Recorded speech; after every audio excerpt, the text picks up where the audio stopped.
Salam, hər vaxtınız xeyirli uğurlu olsun əziz izləyicilər. Bugün 9 mart 2025-ci il. Mən Ucar rayon Köln İctimai Nəzarət Təşkilatının sədri. Ucarın 20 yanvar küçəsində çəkiliş aparıram. Deməli, mənim çəkiliş aparmaqda məqsədim burada quraşdırılan piyada keçidləri ilə bağlıdır, yəni nişanlarla bağlıdır. Gördüyünüz kimi, bax, həmin bu ərazidə burada xəbərdar edici nişan quraşdırılır. Yəni, qarşıda piyada keçidinin olması ilə bağlı xəbərdar edici nişan quraşdırılıbdır. Və bu istiqamətdə hərəkət edirik. Gördüyünüz kimi, burada deməli sağ tərəfdə Xan Sarayı var, Şadlıq Sarayı. Burada toy olan vaxtı, yəni insanların hərəkət daha çox olur. İnsanlar bu yolu keçirlər, bu yoldan daha çox istifadə edirlər. Və gördüyünüz kimi, burada da quraşdırılıbdır əmr edici nişan. Yəni artıq bu nişandan sonra burada piyada keçidi olmalıdır. Yəni bu da əmr edici nişan. Bu nişandan sonra bax təxminən bu ərazidə piyada keçidi olmalıdır. Ümumiyyətlə burada heç vaxt piyada keçidi olmayıbdır.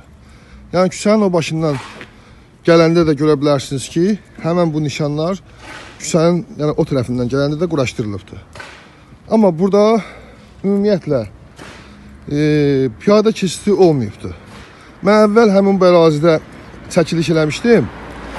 Müraciət ünvanlamışdım siqnal idarəsinə.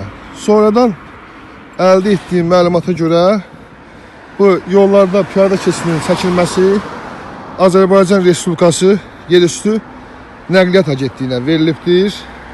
Ümumiyyətlə mən bilmək istəyirəm, bu Yerüstü Nəqliyyat Agentliyi rayonlardan xəbərdardır. Yəni rayonlarda iş görülür.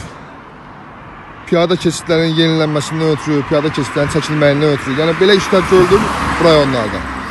Bəlkə də başqa rayonlarda görülür. Yəni bugünkü tarix üçün deyirəm mən. Mən neçə müddətdir ki, Ucar rayonunda piyada keçidlərin yenilənməsini görə bilmirəm. İndi misal olaraq mən buranı göstərirəm, çünki burada ümumiyyətlə yoxdur. Piyada keçidi burada yoxdur. Bax, həmin bu ərazidə piyada keçidi olmalıdır. Niyə görə bu nişanlar bura quraşdırılıbdır? Amma piyada keçidi çəkilməyibdir və məktəblərin qarşısında artıq piyada keçidləri görünməz vəziyyətdədir.